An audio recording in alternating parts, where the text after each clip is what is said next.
नमस्कार दर्शकों, आप सभी का स्वागत है जनता फर्स्ट न्यूज़ में। आप सभी को लेके चलते हैं आज आनंद मोहन जी के पास। आप देख रहे होंगे वीडियो में, और उनसे बातचीत करेंगे कि आज सूर्य नारायण सिंह जो स्वतंत्रता सेनानी हैं, उनका पखवाड़ा चल रहा है, क्या कार्यक्रम है, कब कार्यक्रम है, जो बदलाव हुआ है 17 की जगह 27 रखा गया है कार्यक्रम। नीतीश कुमार जी माननीय मुख्यमंत्री भी आ रहे हैं। आज सारा बात आनंद मोहन जी से देखेंगे, बात करेंगे। कहिए सर, इतना दूर से आए हैं आप, और सूर्य नारायण सिंह जी का जो पखवाड़ा दिवस चल रहा है, आप लगे हुए हैं काफ़ी दिनों से, और कार्यक्रम में भी, तो उनके बारे में बताइए। एक सप्ताह से लगे हुए हैं।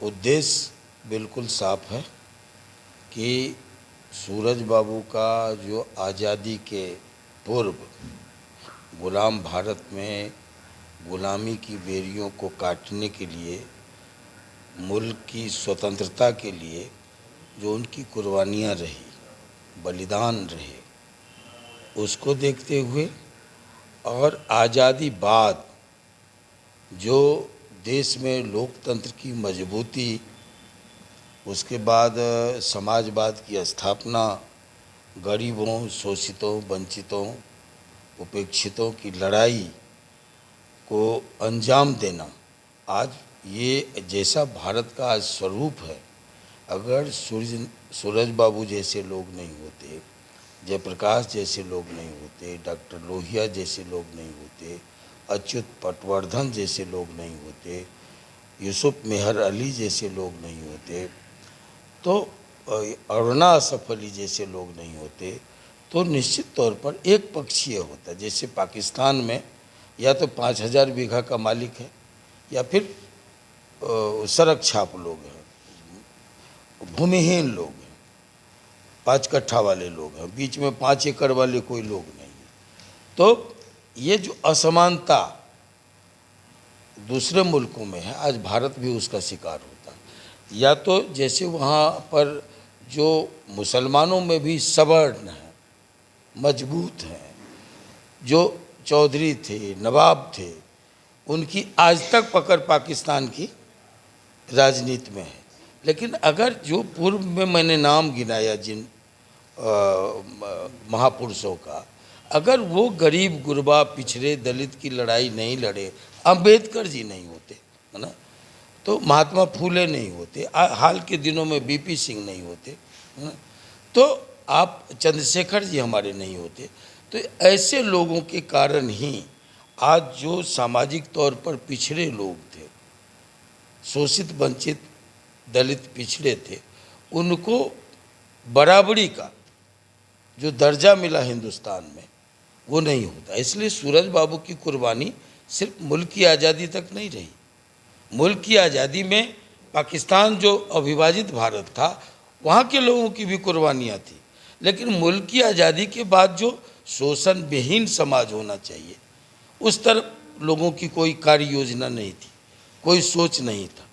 गांधी की सोच थी, गांधी ने कहा अछूत का कलंक लेके हमको आज़ादी नहीं चाहिए। और 3 साल बेहतरीन साल, जो उफान पर आज़ादी का आंदोलन था, सारे लोगों के कहने के बाद, राजेंद्र बाबू हों, आचार्य JV कृपलानी हो, चाहे राजगोपालाचारी हों, कि नेहरू हों, कि जितने बड़े लोग थे, सरदार पटेल हो, अबुल कलाम आज़ाद हों, सारे लोगों ने कहा कि बापू आंदोलन को स्थगित मत कीजिए। उन्होंने कहा कि नहीं, हम अछूतों का कलंक लेके मुल्क की आज़ादी हमको नहीं चाहिए।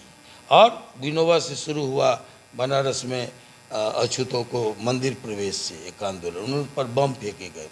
तो इस तरह के जो लोग हुए भारत में, उसमें सूरज बाबू का योगदान अव्वल रहा।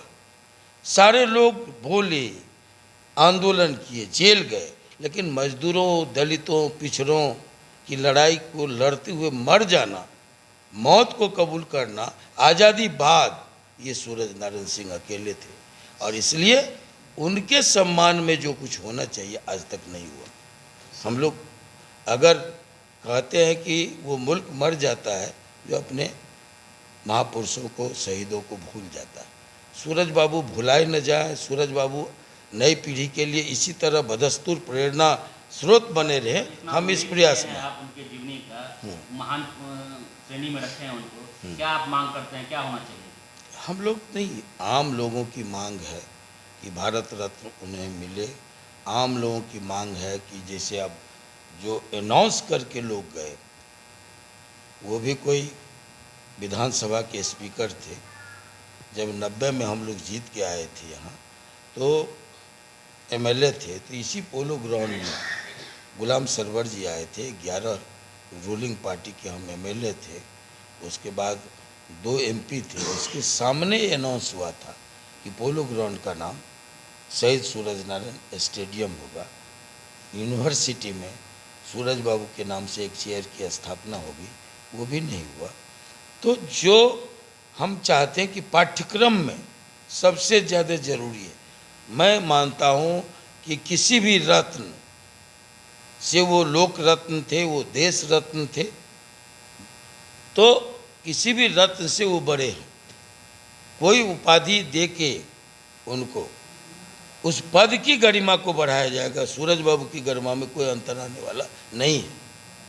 हम अपने प्रयासों की गरिमा बढ़ाएंगे, उस पद की गरिमा बढ़ाएंगे। सूरज बाबू इतने बड़े लोग। सर, एक प्रश्न है कि जो सवर्ण वर्ग हैं, उनमें भी कई लोग, कई ऐसे व्यक्ति हैं जो पिछड़े हुए हैं, उनके लिए क्या होना चाहिए? तो जो हुआ है। आरक्षण के नाम पर तो लोग फायदा उठा पहली लेते बार हैं, लेकिन जिन्हें आरक्षण नहीं प्राप्त है उन्हें पहली बार तो जो एनडीए की सरकार है, देखिए एक बात को देखिए, उलट के देखिए ऐसे कि जब 85% लोग संविधान सभा में सवर्ण थे, तब उन्होंने दलितों और पिछड़ों को आरक्षण दिया।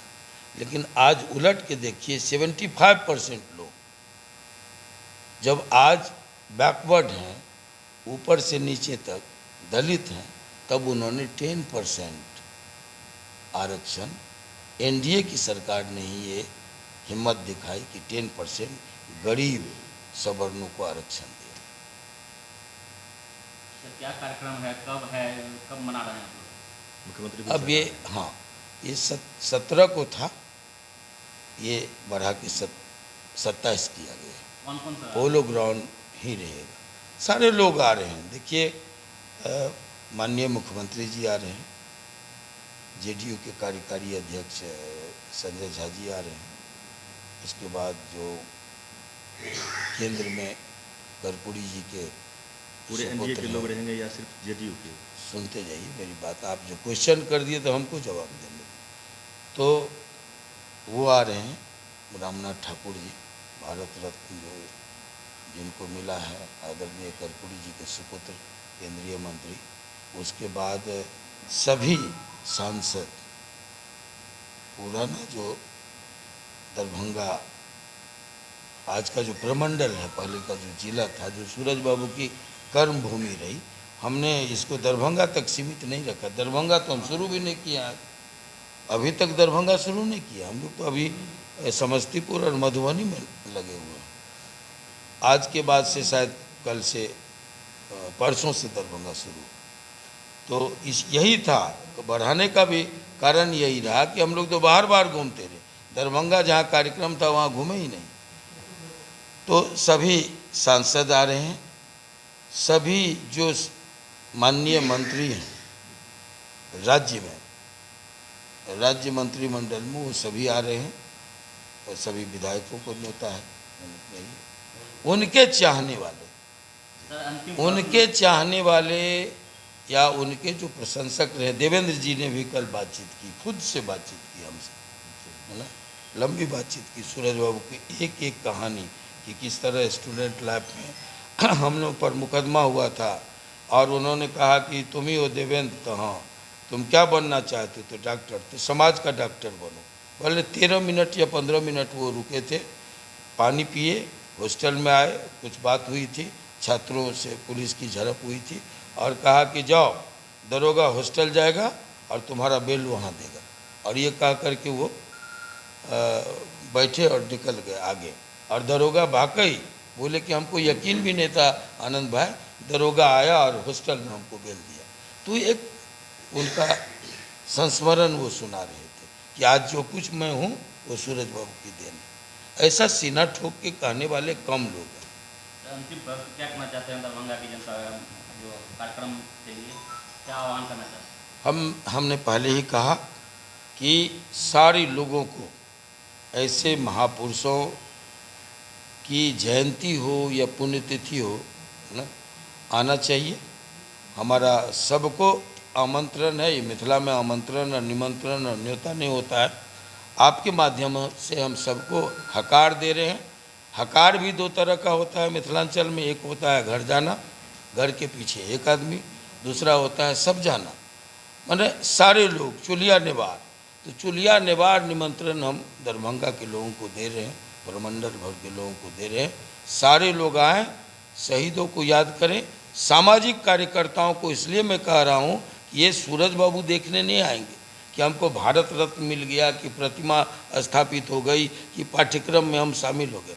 सामाजिक कार्यकर्ता को अपने हिस्से की लड़ाई लड़ने आए, क्योंकि जो भी सरकारी पदाधिकारी होते, इवन आर्मी के सबसे ज़्यादा कहता है बलिदानी होते हैं। आर्मी में भी लोग जाता है तो उसको पैसा मिलता है, वेतन मिलता है, रिटायरमेंट के बाद भी नौकरी मिलती है, रिटायरमेंट के बाद पेंशन मिलता है। ये जो सामाजिक कार्यकर्ता निकलते हैं सूरज बाबू जैसे लोगों से प्रेरणा लेके कि हमको भ्रष्टाचार के खिलाफ लड़ना है, हमको जन सरोकार से जुड़ना है, हमको जो अन्याय है, अनाचार है समाज में, उसके खिलाफ भिड़ना है। तो ये ऐसे ही महापुरुषों से प्रेरणा लेते हैं और उनको न तो सम्मान मिलता है और न ही उनको कोई पद प्रतिष्ठा मिलती है। प्रायः पार्टियां वंचित कर देती है। तो मैं कह रहा हूँ कि उनके हिस्से झंडा लेके घूमना, नारा लगाना, गेट बनाना, कारपेट बिछाना, बाला पहनाना, धरना पर बैठना, डंडा खाना, यही है। तो वो अपने हिस्से की लड़ाई सूरज बाबू के बहाने निकलें कि सामाजिक मान्यता ऐसे लोगों को भी मिलनी चाहिए। सर, अगर कोई सामाजिक कार्यकर्ता या सामाजिक लोग आपसे संपर्क करेंगे, कोई बड़े नेता है, तो क्या आप खड़े उतरेंगे, सहयोग करेंगे? अब हमारा इतिहास खरा उतरने का है, ये कोई छुपी हुई बात नहीं है। जहाँ कहीं अन्याय जुल्म हुआ, अब 17 साल को माइनस कर दीजिए, निकले हैं तो एक एक मिनट हम लगा रहे हैं 16 साल 17 साल को मेकअप करने में। मैं समझता हूँ कि रात के 2 बजे प्रत्येक दिन हम लौटते हैं, जानने वाले जानते हैं, और सुबह प्रत्येक दिन 9 साढ़े 9 बजते हम लोग को उतर जाना है। माने 10 बजे चल पड़ रहा है लोगों के लिए, जन सरोकारों के सवाल। इसलिए ये कोई पूछने की बात नहीं है, ये स्थापित सत्य है। आपके बारे में तो पूरा देश जानता ही है, लेकिन हम आपके मुंह से नहीं, धन्यवाद इसके लिए आपको।